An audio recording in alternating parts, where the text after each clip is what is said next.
નમસ્કાર મિત્રો, તો સ્વાધ્યાય 12.1 માં ચોથો દાખલો કરીએ. તો રકમ કંઈક એવી છે કે x+3y > 3, x+y > 2, xy > 0 આ બે આપણી શરતો છે. તેની આધારિત વિધેય z = 3x + 5y નું ન્યૂનતમ મૂલ્ય શોધવાનું છે.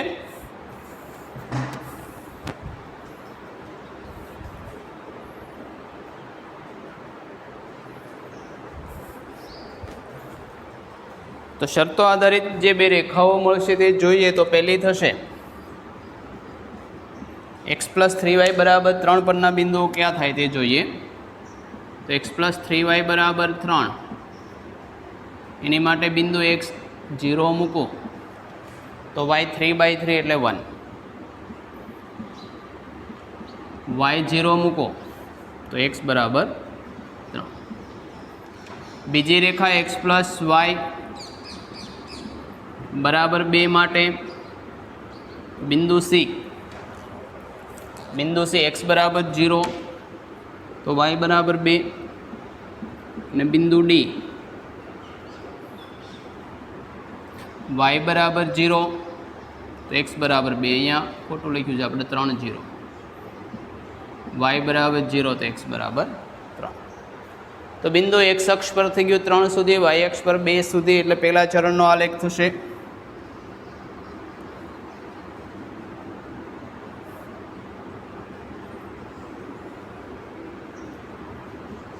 x અક્ષ પર +3 સુધી જવું પડે તો 0 1 2 3. આ બાજુ -1 y અક્ષ પર ક્યાં સુધી જવું પડશે તો y અક્ષ પર +2 સુધી 1 2. તો x અક્ષ પરનું y અક્ષ પરનું એ બિંદુ એટલે 0 1, આ બિંદુ એ. બે બિંદુ લઈએ તો બે બિંદુ તરીકે 0 3 3 0 એટલે આ બિંદુ B. આ બંનેને જોડી દઈએ. રેખા તો અહીં સળંગ જ આવશે, > જોઈ આ બંનેને જોડતી રેખા.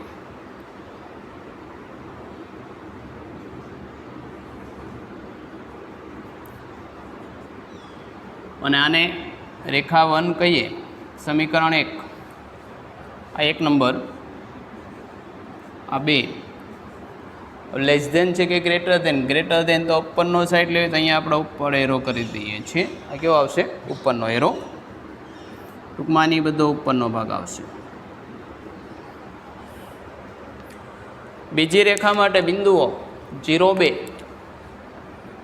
આ બિંદુ C 2 0, બિંદુ D. આ બંનેને જોડી દઈએ.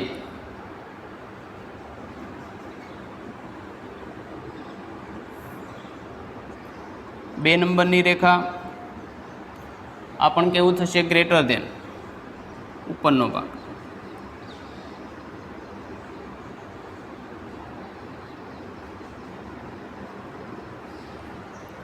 તો આનો શક્ય ઉકેલ પ્રદેશ ક્યાં થશે? જો અહીંથી ઉપરનો x અક્ષ પોઝિટિવ છે, y અક્ષ પોઝિટિવ, આ તો આપણે હોય જ છે એટલે પહેલું ચરણ તો આવે. તો શક્ય ઉકેલ પ્રદેશ જો આ બધો થાય કોમન, આ ભાગ થશે, અહીંયા હોઈ શકે. તેથી અહીંયા ઉપરનો ભાગ, અહીંથી ઉપરનો ભાગ. ટૂંકમાં જો અત્યાર સુધી આપણે જે 6 દાખલા ગણ્યા ને એમાં પ્રદેશ એવો હતો કે બંધ પ્રદેશ આવતો હોય, અહીંયા એવો ખુલ્લો અનંત પ્રદેશ આવે. તો આ ઉકેલ ક્યારેક હોય ક્યારેક ન પણ હોય. તો પહેલાં બિંદુ લઈએ અને ક્યારે વેલિડ થશે કે કેમ એ પછી ચેક કરીએ. પહેલાં છેદ બિંદુ લઈએ, ત્યાં સુધી છેદ બિંદુ મેળવવા સુધી દાખલો સરખો જ થશે. તો છેદ માટે છેદ બિંદુ માટે 1 ને 2 1 - 2. તો સમીકરણ 1 કેટલું હતું? x + 3y = 3. બીજું x + y = 2. બાદ કરીએ છીએ તો x તો ઉડી ગયા. 3y - y means 2y = 1, means y = 1 આપ. તો x કોઈ પણ એક અથવા બેમાં મૂકી દઉં. અહીં x બરાબર કેટલા થશે? 3/2. તો આ જે છેદબિંદુ મળ્યું ABCDE કેટલું થઈ ગયું 3/2 1/2.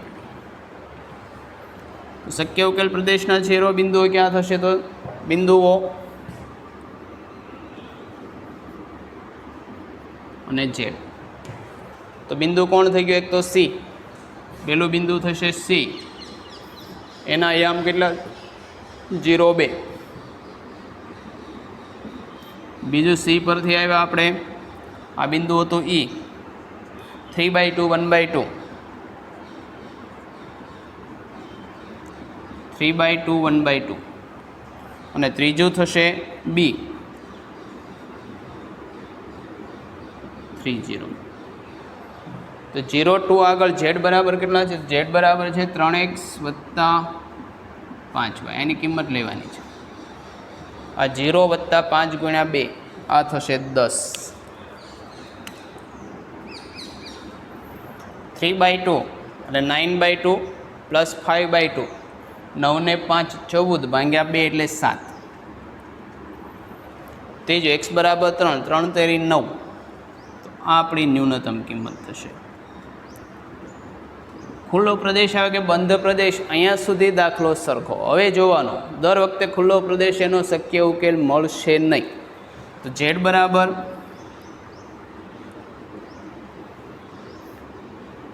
E બરાબર 3/2 1/2 માટે ઝેડની શક્ય ન્યૂનતમ કિંમત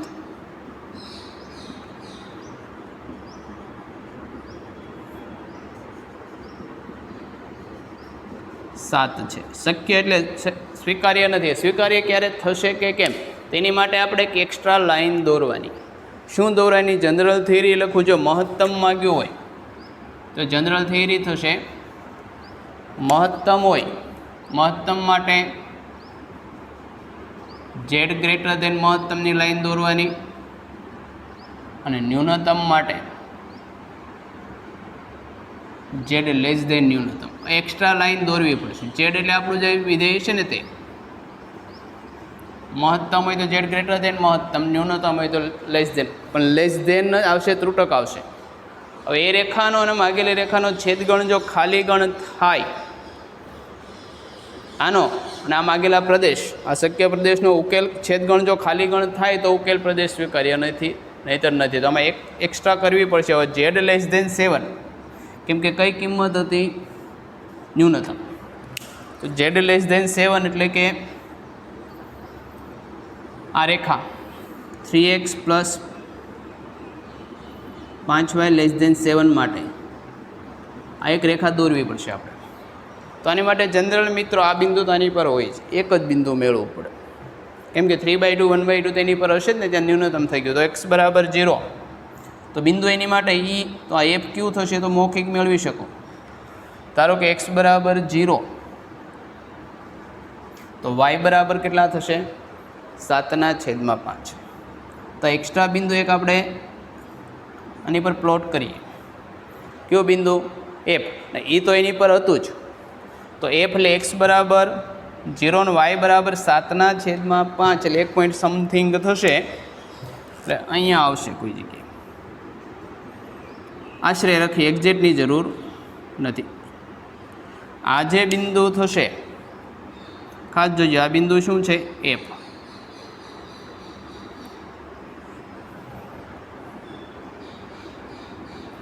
F અને E માંથી દોરતી એક રેખા દોરવાની, અને રેખા કેવી આવશે?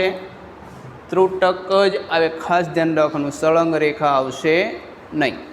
તો આ ત્રુટક રેખા દોરું છું. કોને? F અને E ને જોડતી. જુઓ મિત્રો, અહીંયા જોડાશે આપણે રેખા.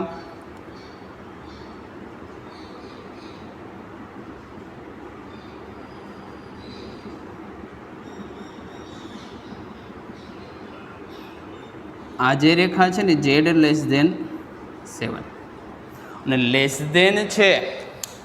લેસ દેન હોય તો મિત્રો કયો આવશે? નીચેનો ભાગ હતો. આનો શક્ય ઉકેલ પ્રદેશ કયો થશે? તો આ ભાગ આનો ઉકેલ પ્રદેશ થાય.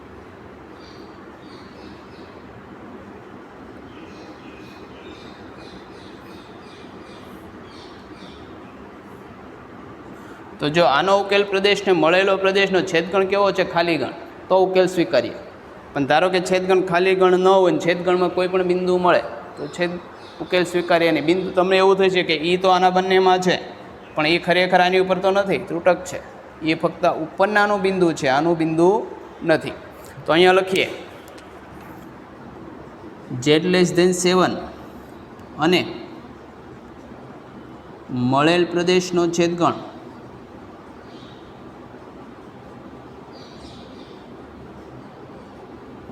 ખાલી ગણ છે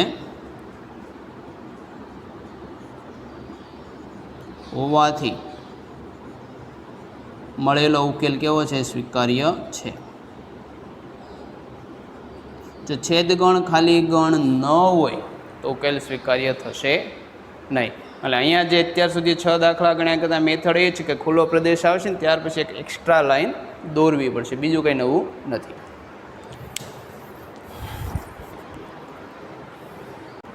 છઠ્ઠો સમ જોઈએ. શરતો છે 2x + y ≥ 3x, x + 2y ≥ 6, xy ≥ 0. તો ઝેડનું x + 3y નું ન્યૂનતમ મૂલ્ય શોધો અને એવું બીજું સાબિત કરવાનું કે ઝેડને એકથી વધારે બિંદુએ ન્યૂનતમ મૂલ્ય મળે. અગાઉના જેમ દાખલા હતા તેમ એકથી વધારે એટલે કેવા થશે? અનંત જ થશે. તો જોઈએ. તો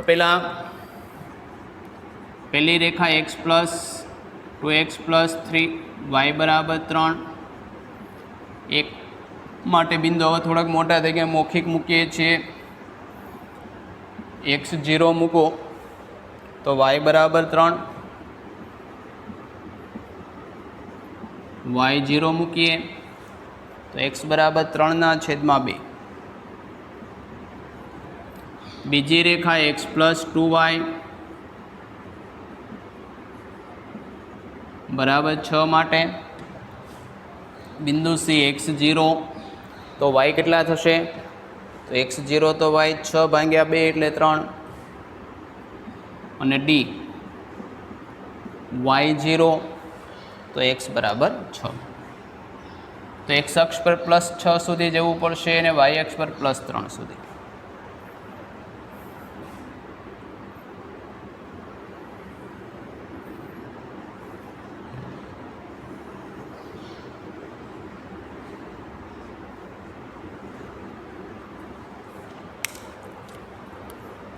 તો બિંદુ લઈએ આની પર 0 x અક્ષ પર +6 સુધી જવાનું. તો 1 2 3 4 5 6. y એક્સિસ પર 3 સુધી 1 2 3. પહેલી લાઈન માટે બિંદુ 0 3 બિંદુ A, બીજું 3/2 એટલે 1.5 આશરે અહીંયા થશે. 3/2 0 આ બિંદુ B, આ બંનેને જોડી દઈએ.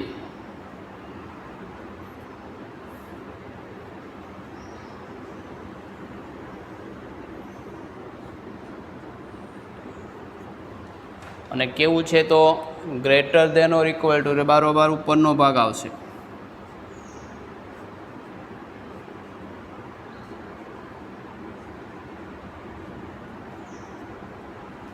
આ રેખા 1. બીજી રેખા માટે 0 3 તો એનો એ જ બિંદુ છેદ બિંદુ છે, તો આ જ બિંદુ C થાય. 6 0 આ બિંદુ D થાય. C ને D જોડી દઈએ.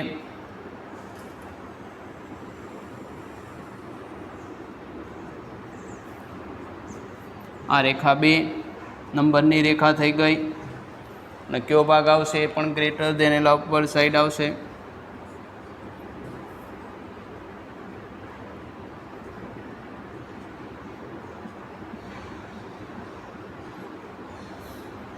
તો જોઈએ આના શક્ય ઉક્ત છેદબિંદુ ઓલરેડી મળેલું જ છે. જુઓ તો જો બે બિંદુ આગળ ખુલ્લો પ્રદેશ મળે, એક તો બિંદુ C D, બાકીનો તો ખુલ્લો પ્રદેશ કોઈ શિરોબિંદુઓ નથી. તો બે બિંદુઓ લઈએ તો બિંદુ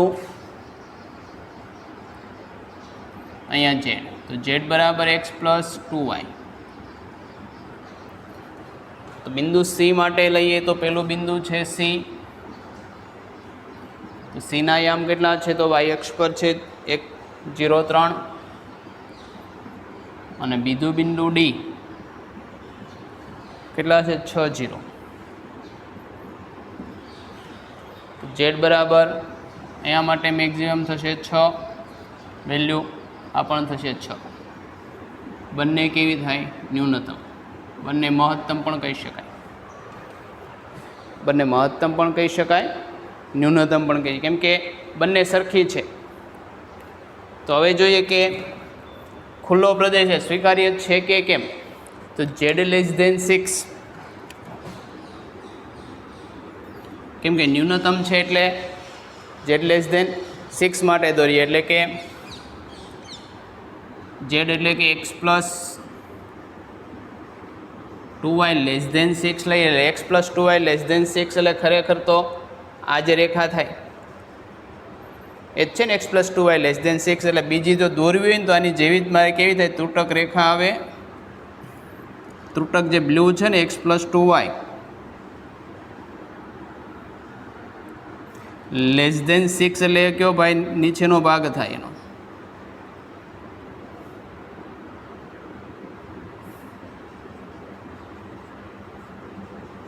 તો એટલે x + 2y <6 માટે મળેલ પ્રદેશ અને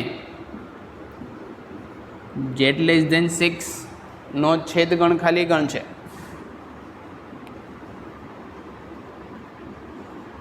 કેવો છે? ખાલી ગણ છે.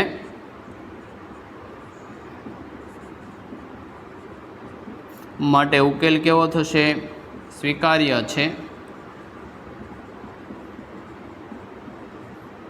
માટે ન્યૂનતમ કિંમત કેટલી થઈ ગઈ? 6.